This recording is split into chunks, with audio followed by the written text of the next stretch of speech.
Hi friends, welcome back to our channel. അപ്പോൾ എൻ്റെ പുതിയൊരു വീഡിയോയിലേക്ക് എല്ലാവർക്കും സ്വാഗതം. ഇന്ന് നമ്മൾ തയ്യാറാക്കാൻ വന്നത് നോമ്പ് തുറക്കാനായിട്ട് വളരെ പെട്ടെന്ന് ചെയ്തെടുക്കാൻ പറ്റുന്ന ഒരു അടിപൊളി ഈവനിങ് സ്നാക്കാണ് കേട്ടോ.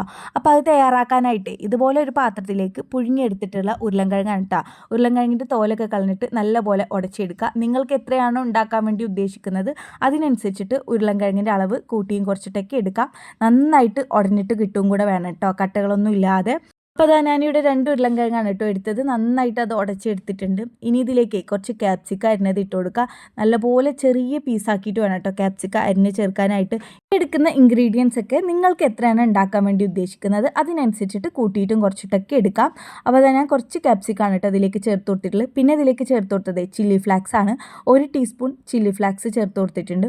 പിന്നെ ഇതിലേക്ക് പാകത്തിനുള്ള ഉപ്പ്. നിങ്ങളുടെ കയ്യിൽ ഇപ്പോൾ ചില്ലി ഫ്ലാക്സ് ഇല്ലെങ്കിൽ കുഴപ്പമൊന്നുമില്ല കേട്ടോ, മുളക് പൊടി ചേർത്താലും മതി. ഇതിലേക്ക് കുറച്ച് കുരുമുളക് പൊടി ചേർത്ത് കൊടുക്കുക. ഏകദേശം ഒരു ടീസ്പൂൺ ചേർത്ത് കൊടുത്തിട്ടുണ്ട്. പിന്നെ ഒരു 1/4 ടീസ്പൂൺ മുളക് പൊടിയും 1/4 ടീസ്പൂൺ ഗരം മസാലപ്പൊടിയും കൂടെ ചേർക്കുന്നുണ്ട്. ഇപ്പോൾ നമ്മൾ മുളക് പൊടി ചേർക്കുന്നില്ലേ, അപ്പോൾ നിങ്ങൾ ചില്ലി ഫ്ലാക്സിന് പകരം മുളക് പൊടി മാത്രം വേണമെങ്കിൽ അത് ചേർത്ത് കൊടുക്കുക കേട്ടോ. ഇനി ഇതിലേക്ക് ഇഞ്ചി വെളുത്തുള്ളി പേസ്റ്റാണ് 1 ടീസ്പൂൺ ചേർത്ത് കൊടുക്കുന്നുണ്ട്. നിങ്ങളുടെ കയ്യിൽ പൗഡർ ആയിട്ടുണ്ടെങ്കിൽ അത് ചേർത്ത് കൊടുക്കാം.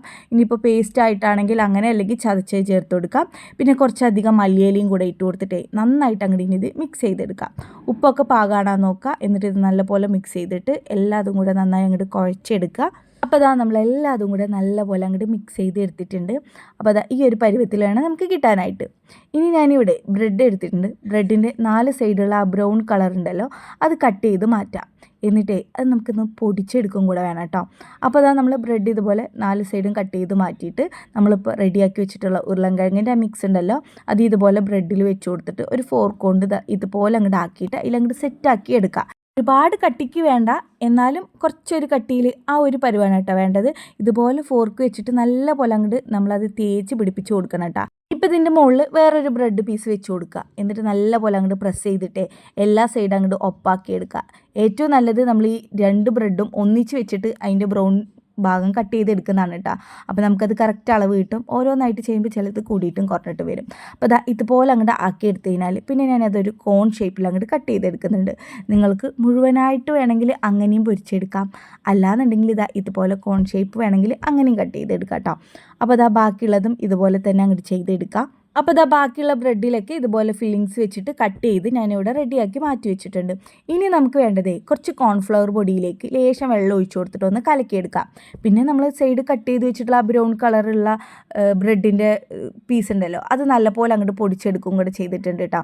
അപ്പോൾ ഇത് നിങ്ങൾക്ക് കോഴിമുട്ട വേണ്ടവർക്ക് കോഴിമുട്ട കൊണ്ട് ചെയ്തെടുക്കുക. ഇനിയിപ്പോൾ കോഴിമുട്ട ഇല്ലെങ്കിൽ കോൺഫ്ലവർ പൊടിയും കൊണ്ട് ചെയ്ത് കൊടുക്കുക കേട്ടോ. അപ്പോൾ ഒരു 2 ടേബിൾ സ്പൂണൊക്കെ കോൺഫ്ലവർ പൊടിയിലേക്ക് ലേശം വെള്ളം ഒഴിച്ചു കൊടുത്തിട്ട് നന്നായിട്ട് അങ്ങോട്ട് കലക്കി എടുത്തിട്ട് ഇതുപോലെ അങ്ങോട്ട് ബ്രെഡ് ആദ്യം ആ കോൺഫ്ലവർ പൊടിയിൽ അങ്ങോട്ട് മുക്കിയെടുക്കുക. ഒരുപാട് നേരം മുക്കി വെക്കരുത് കേട്ടോ. അപ്പം നമ്മൾ ഒരുപാട് ബ്രെഡ് അങ്ങോട്ട് കോട്ട് ചെയ്തെടുക്കേണ്ടി വരും. ജസ്റ്റ് വേഗത്തിലൊന്ന് മുക്കിയെടുക്കുക. എന്നിട്ട് ഇതുപോലെ ബ്രെഡ് പൊടിയിൽ കോട്ട് ചെയ്തെടുക്കുക. ബ്രെഡ് പൊടിക്ക് പകരം റസ്ക് പൊടി വേണമെങ്കിൽ അതും എടുക്കാവുന്നതാണ് കേട്ടോ. അപ്പോൾ നമ്മൾ നല്ലപോലെ തന്നെ അങ്ങോട്ട് കോട്ട് ചെയ്തെടുത്തിട്ടുണ്ട്. എല്ലാതും ഇതുപോലെ തന്നെ അങ്ങോട്ട് ചെയ്തെടുക്കാം. ജസ്റ്റ് ഒന്ന് ആ കോൺഫ്ലവർ പൊടിയിൽ എല്ലാ ഭാഗവും ഒന്ന് ഇങ്ങനെ മുക്കി എടുക്കുക. എന്നിട്ട് ഇതുപോലെ അങ്ങോട്ട് കോട്ട് ചെയ്താൽ മതി കേട്ടോ. ഒരുപാട് നേരം വെച്ച് കഴിഞ്ഞാൽ അങ്ങോട്ട് കുതിർന്ന് വരും ബ്രെഡ്. അപ്പോൾ നമ്മുടെ ഈ ഒരു സംഭവം ഇവിടെ റെഡിയാക്കി എടുത്തിട്ടുണ്ട്. ഇതുപോലെ ബാക്കിയുള്ളതെല്ലാം ചെയ്തിട്ട് ഒരു പാത്രത്തിലേക്ക് മാറ്റി വെച്ചിട്ടുണ്ട്. ഇനി ഇത് നമുക്ക് ചുട്ടെടുക്കാം. ചൂടായ എണ്ണയിലേക്ക് അങ്ങോട്ട് ഇട്ട് കൊടുക്കാം കേട്ടോ. എന്നിട്ട് ഒരു സൈഡ് മുരിഞ്ഞ് വരുമ്പോൾ തിരിച്ചിട്ട് കൊടുക്കാം. അങ്ങനെ തിരിച്ച് മറിച്ചിട്ട് കൊടുത്ത് നല്ലൊരു ബ്രൗൺ കളറായി വരുമ്പോൾ നമുക്ക് എടുത്ത് മാറ്റാം. ക്രിസ്പിയാണ്, ടേസ്റ്റിയാണ്, അടിപൊളിയാണ് കേട്ടോ. ഇനിയിപ്പോൾ ഇതിൻ്റെ ഉള്ളിൽ നിങ്ങൾക്ക് ചിക്കനോ മുട്ടയൊക്കെ വെച്ച് ഫില്ലിങ്സ് വെച്ചിട്ട് ചെയ്തെടുക്കണമെങ്കിൽ അങ്ങനെയും ചെയ്തെടുക്കാം. ഇനി കോഴിമുട്ടയൊന്നും ഇഷ്ടമല്ലാത്തവർക്കും കഴിക്കാൻ പറ്റാത്തവർക്കും ഒക്കെ പറ്റിയിട്ടുള്ള ഒരു അടിപൊളി ഐറ്റമാണ് കേട്ടോ ഇത്. എന്തായാലും നിങ്ങളൊന്ന് ട്രൈ ചെയ്ത് നോക്കുക. കുറഞ്ഞ ചേരുവകളുണ്ട്, വളരെ പെട്ടെന്ന് ചെയ്തെടുക്കാൻ പറ്റുന്ന ഒരു സിമ്പിൾ സ്നാക്കാണ് കേട്ടോ. അപ്പോൾ അതായത് ഞാനിപ്പോൾ ഒരു സൈഡ് വെന്ത് വന്നപ്പോൾ ഇതുപോലെ തിരിച്ചിട്ട് കൊടുത്തിട്ടുണ്ട് കേട്ടോ. അപ്പോൾ നല്ല പോലെ അങ്ങോട്ട് മുരിഞ്ഞ് വന്നാൽ എടുത്ത് മാറ്റാവുന്നതാണ്. അപ്പോൾ നമ്മുടെ ഈ ഒരു പലഹാരം ഇവിടെ റെഡി ആയിട്ടുണ്ട്. അപ്പോൾ വീഡിയോ ഇഷ്ടപ്പെട്ടാലേ ലൈക്ക് ചെയ്യുക, ഷെയർ ചെയ്യുക, കമൻറ്റ് ചെയ്യുക. ചാനൽ ഇഷ്ടപ്പെടുകയാണെന്നുണ്ടെങ്കിൽ ചാനൽ ഒന്ന് സബ്സ്ക്രൈബ് ചെയ്ത് സപ്പോർട്ട് ചെയ്യുക. പുതിയ വീഡിയോസായി വീണ്ടും കാണാം. Thanks for watching my video. By.